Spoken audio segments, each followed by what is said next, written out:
ಅಂಶಿ ಪ್ರಸನ್ನಕುಮಾರ್ ಅವರು ಒಂಥರ ಕನ್ನಡ ಪತ್ರಿಕೋದ್ಯಮಕ್ಕೆ ಒಂಥರ ಸಿದ್ಧ ಮಾದರಿ ಇದ್ದಂಗೆ. ಒಬ್ಬ ಒಳ್ಳೆ ಪತ್ರಕರ್ತ ಹೇಗಿರಬೇಕಪ್ಪ ಅಂದರೆ ಅಂಶಿ ಪ್ರಸನ್ನಕುಮಾರ್ ಥರ ಇರಬೇಕು. ಒಬ್ಬ ಒಳ್ಳೆ ಬರಹಗಾರ ಹೇಗಿರಬೇಕಪ್ಪ ಅಂದರೆ ಅಂಶಿ ಪ್ರಸನ್ನಕುಮಾರ್ ಅವ್ರ ಥರ ಇರಬೇಕು. ಒಬ್ಬ ವ್ಯಕ್ತಿ ಶಿಸ್ತಾಗಿ ಹೇಗಿರಬೇಕಪ್ಪ ಅಂದರೆ ಅಂಶಿ ಪ್ರಸನ್ನಕುಮಾರ್ ಅವ್ರ ಥರ ಇರಬೇಕು. ಸಮಯ ಪ್ರಜ್ಞೆ, ವೃತ್ತಿಪರತೆ, ಪ್ರಾಮಾಣಿಕತೆಗೆ ಒಬ್ಬ ಪತ್ರಕರ್ತ ಹೆಂಗಿರ್ಬೇಕಂದ್ರೆ ಅಂಶಿ ಪ್ರಸನ್ನಕುಮಾರ್. ಆ ಥರದಲ್ಲಿ ನಾನು ಕಳೆದ 28 ವರ್ಷಗಳ ಕಾಲದಿಂದನೂ ಕೂಡ ನೋಡ್ಕೊಬಂದಿದ್ದೀನಿ. ನಾವು ಕೂಡ ಇವತ್ತು ಜಿಲ್ಲಾ ಪತ್ರಕರ್ತರ ಸಂಘದ ಅಧ್ಯಕ್ಷರಾಗಿ 2 ಬಾರಿ ಕೆಲಸ ಮಾಡಿದ್ರೂ ಕೂಡ ಅವರು ಹಾಕೊಟ್ಟಿದ್ದಂಥ ಮಾರ್ಗದರ್ಶನ ಅಡಿಪಾಯಿಯಿಂದನೇ ಇವತ್ತು ಪತ್ರಕರ್ತರ ಸಂಘ ನಡೀತಾರಂಥದ್ದು. ಆದರೆ ಹೇಳಿದ್ರೆ ಉತ್ಪ್ರೇಕ್ಷೆ ಏನಾಗಲ್ಲ, ನಾನು ಅವ್ರನ್ನ ಹೊಗಳ್ಬೇಕಾಗಿದ್ದಂತೇನಿಲ್ಲ. ಆಮೇಲೆ ಒಂದು ಸಂಘವನ್ನು ತುಂಬ ಶಿಸ್ತುಬದ್ಧವಾಗಿ, ಕಠಿಣವಾಗಿ, ಯಾವುದೇ ಮುಲಾಜು ಮತ್ತು ಮರ್ಜಿಗೆ ಒಳಗಾಗದೆ ನಡೆಸಬೇಕು ಅನ್ನುವಂಥ ಪಾಠವನ್ನು ಕಲ್ತಿದ್ದು ಕೂಡ ನಾವು ಅವರಿಂದನೇ. ಅವ್ರ ಅಧ್ಯಕ್ಷರಾಗಿದ್ದಾಗ ನಾನು ಡೈರೆಕ್ಟ್ರಾಗಿದ್ದೆ.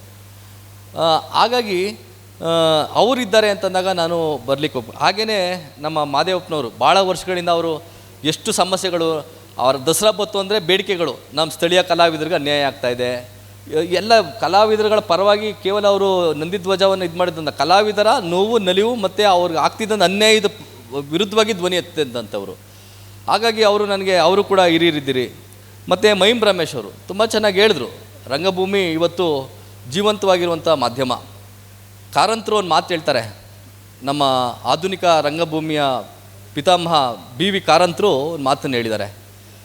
ಏನಪ್ಪ ಅಂದರೆ, ಸಿನಿಮಾ ಮನುಷ್ಯ ತಾನು ಹೇಗಿದ್ದಾನೋ ಅದಕ್ಕಿಂತಲೂ ದೊಡ್ಡದಾಗಿ ತೋರಿಸುತ್ತಂತೆ. ಸಿನಿಮಾ ಮನುಷ್ಯ ಎಷ್ಟಿದ್ದಾನೋ ಅದಕ್ಕಿಂತ ದೊಡ್ಡದಾಗಿ ತೋರಿಸುತ್ತಂತೆ. ಹಾಗೆ TV ಮನುಷ್ಯ ಎಷ್ಟು ದೊಡ್ಡದಾಗಿದ್ದಾನೋ ಅದಕ್ಕಿಂತ ಚಿಕ್ಕದಾಗಿ ತೋರಿಸುತ್ತಂತೆ.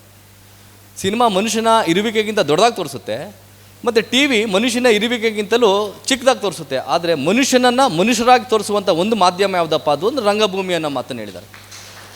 ಹಾಗಾಗಿ ನಮಗೆ ಆ ರಂಗಭೂಮಿಯಲ್ಲಿ ನಮಗೆ ಮನುಷ್ಯರನ್ನು ಮನುಷ್ಯರಾಗಿ ತೋರಿಸುವಂಥ, ಮನುಷ್ಯರನ್ನು ಮನುಷ್ಯರಾಗಿ ಕಾಣುವಂಥ ಒಂದು ಕಲ್ಚರ್ ಇದ್ದರೆ ಅದು ರಂಗಭೂಮಿನೇ. ನಾವು ಎಲ್ಲರೂ ಕೂಡ ಮಾತಾಡಬೇಕಾದ್ರೆ ನೀನೇನಾಗ್ತೀಯಪ್ಪ ಅಂದರೆ ಡಾಕ್ಟರ್ ಆಗ್ತೀವಿ, ಇಂಜಿನಿಯರ್ ಆಗ್ತೀವಿ, IAS ಆಫೀಸರ್ ಆಗ್ತೀವಿ, ಅಥವಾ ರಾಜಕಾರಣಿಗಳಾಗ್ತೀವಿ, ಅಥವಾ ನಾನು ಇದು ಪೈಲಟ್ ಆಗ್ತೀವಿ ಅಂತೆಲ್ಲ ಹೇಳ್ತಾ ಇದ್ದೀವಿ. ಆದರೆ ಯಾರೂ ಕೂಡ ನಾವು ಮನುಷ್ಯರಾಗ್ತೀವಿ ಅಂತ ಹೇಳ್ತಿಲ್ಲ.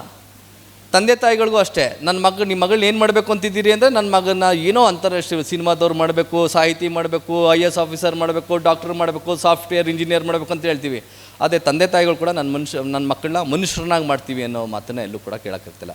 ಇವತ್ತು ನಮ್ಮ ಮುಂದೆ ಇರೋಂಥ ದೊಡ್ಡ ಚಾಲೆಂಜೇ ಅದು. ಯಾರು ಏನು ಬೇಕಾದರೂ ಆಗ್ಬೋದು ರೀ. ಇವತ್ತಿನ ಸ್ಪರ್ಧಾತ್ಮಕ ಯುಗದಲ್ಲಿ, ಡಿಜಿಟಲ್ ಯುಗದಲ್ಲಿ ಯಾರು ಏನು ಬೇಕಾದರೂ ಆಗ್ಬೋದು. ಚಪ್ಪಲಿ ಒಲಿಯವನ ಮಗ ಇವತ್ತು IAS ಆಫೀಸರ್ ಪಾಸ್ ಮಾಡ್ತಾರೆ. ಆಟೋ ಡ್ರೈವರ್ ಮಗ ಇವತ್ತು KSನಲ್ಲಿ ರ್ಯಾಂಕ್ ತೊಗೋತಾ ಇದ್ದಾರೆ. ಇವತ್ತು ಕೂಲಿ ಕಾರ್ಮಿಕರ ಮಕ್ಕಳು ಇವತ್ತು ಜಡ್ಜ್ ಆಗ್ತಾ ಇದ್ದಾರೆ. ಎಲ್ಲದಕ್ಕೂ ಅವಕಾಶ ಇದೆ. ಯಾರು ಏನು ಬೇಕಾದರೂ, ಯಾವ ಸಾಧನೆಗಳು ಕೂಡ ಇವತ್ತು ದೊಡ್ಡದಾಗೇ ಉಳ್ಕೊಂಡಿಲ್ಲ, ಒಂದಕ್ಕಿಂತ ಒಂದು.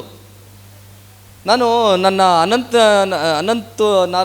ಅನಂತ ಅವರು ಆ ಮಕ್ಕಳಿಗೆಲ್ಲ ಕೇಳ್ಕೊಬಂದರು, ಮಾತಾಡ್ತೀರಾ ಅಂತ. ಎಲ್ಲರೂ ಆಗಲ್ಲ ಅಂತ ಹೆಂಗೋ ಇಬ್ಬರನ್ನ ಹಿಡಿದ್ರು ಅವರು. ನಾನು ಈ ಮಕ್ಕಳಿಗೆ ಏನು ಹೇಳೋಕ್ಕೆ ಇಷ್ಟಪಡ್ತೀನಿ, ಇಟ್ ಈಸ್ ನಾಟ್ ತುಂಬ ಇಂಪಾರ್ಟೆಂಟ್ ಅಲ್ಲ. 625ಕ್ಕೆ 625 ತಗೊಳ್ಳೋದು ದೊಡ್ಡ ವಿಚಾರ ಅಲ್ಲ, 600ಕ್ಕೆ 600 ತಗೊಳ್ಳೋದು ದೊಡ್ಡ ವಿಚಾರ ಅಲ್ಲ. DDP ಸರ್ ಹೇಳಿದ್ರು ಎಷ್ಟು ಜನ ತಗೊಂಡಿದ್ದಾರೆ ಅಂತ. ಆದರೆ ಇವತ್ತಿನ ಡಿಜಿಟಲ್ ಮತ್ತು ಸ್ಪರ್ಧಾತ್ಮಕ ಯುಗದಲ್ಲಿ ಸ್ಕಿಲ್ನ ಡೆವಲಪ್ ಮಾಡ್ಕೊಳ್ಳೋದು ತುಂಬ ಇಂಪಾರ್ಟೆಂಟ್. ಕೌಶಲ್ಯವನ್ನು ಡೆವಲಪ್ಮೆಂಟ್ ಮಾಡ್ಕೊಳ್ಳೋದು ತುಂಬ ಇಂಪಾರ್ಟೆಂಟು. ಕೌಶಲ್ಯ ಅಂದ್ರೇನು? ಮೊದಲನೇದಾಗಿ ಕಮ್ಯುನಿಕೇಷನ್, ಸಮೂಹ. ಬಂದು ನನ್ನ ಇಬ್ಬರು ಒಂದು ಹುಡುಗ ಮತ್ತು ಒಂದು ಹೆಣ್ಮಗಳು ಮಾತಾಡ್ದಿಲ್ಲ, ಬಂದು ನಿಂತ್ಕೊಂಡು ಧೈರ್ಯವಾಗಿ ಯಾರೇ ಇರಲಿ, ಎಷ್ಟೇ ಜನ ಇರಲಿ, ಬಂದು ಮೈಕ್ ಹಿಡ್ಕೊಂಡು ತಮ್ಮ ಅಭಿವ್ಯಕ್ತಿಯನ್ನು ವ್ಯಕ್ತಪಡಿಸುವಂಥ ಧೈರ್ಯ ಬರಬೇಕು. ನೀವು 625 ತಗೊಂಡು ಏನು ಪ್ರಯತ್ನ, 100 ಔಟ್ ಆಫ್ 100 ತಗೊಂಡು 4 ಜನದ ಮುಂದೆ ಮೈಕ್ ಹಿಡ್ಕೊಂಡಾಗ ಕೈ ಗಡಗಡ ಅಂತ ನಡಗಿದ್ರೆ, ಬೆವರಿದ್ರೆ, ಇಟ್ ಈಸ್ ನಾಟ್ ಯೂಸ್. ಹಾಗೆಯೇ ಸ್ಕಿಲ್ ಜೊತೆಗೆ ನಾವು ಟೈಮ್ ಮ್ಯಾನೇಜ್ಮೆಂಟ್ ಮೋಸ್ಟ್ ಇಂಪಾರ್ಟೆಂಟ್. ಹಾಗೆಯೇ ಟೈಮ್ ಮ್ಯಾನೇಜ್ಮೆಂಟ್ ಜೊತೆಗೆ ನಾವು ಕ್ರಿಟಿಕಲ್ ಥಿಂಕರ್ಸ್ ಆಗಿರಬೇಕು. ಇವತ್ತಿನ ಮಕ್ಕಳಿದ್ದೀರಿ, ಕ್ರಿಟಿಕಲ್ ಥಿಂಕರ್ಸ್ ಅಂದರೆ ವಿಭಿನ್ನವಾಗಿ ಯೋಚನೆ ಮಾಡೋದು. ಎಲ್ಲರ ಥರನೂ ನಾವು ಯೋಚನೆ ಮಾಡಬಾರ್ದು, ಎಲ್ಲರ ಥರ ನಾವು ಇರಬಾರ್ದು. ಒಂದು ಸಿನಿಮಾದಲ್ಲಿ ಹೋಗಿ 100 ಜನ ಕೂತ್ಕೊಂಡು ಸಿನಿಮಾ ನೋಡಿದ್ರೆ 100 ಜನಕ್ಕೂ ಒಂದೇ ಥರ ಕಾಣಬಾರ್ದು ಆ ಸಿನಿಮಾ. ಅದರಲ್ಲಿ ಒಬ್ಬನಿಗೆ ವಿಭಿನ್ನವಾಗಿ ಕಾಣಬೇಕು. ಆ ಥರ ವಿಭಿನ್ನವಾಗಿ ಯೋಚನೆ ಮಾಡೋಂಗೆ ಆಗ್ಬೇಕು ನಾವು.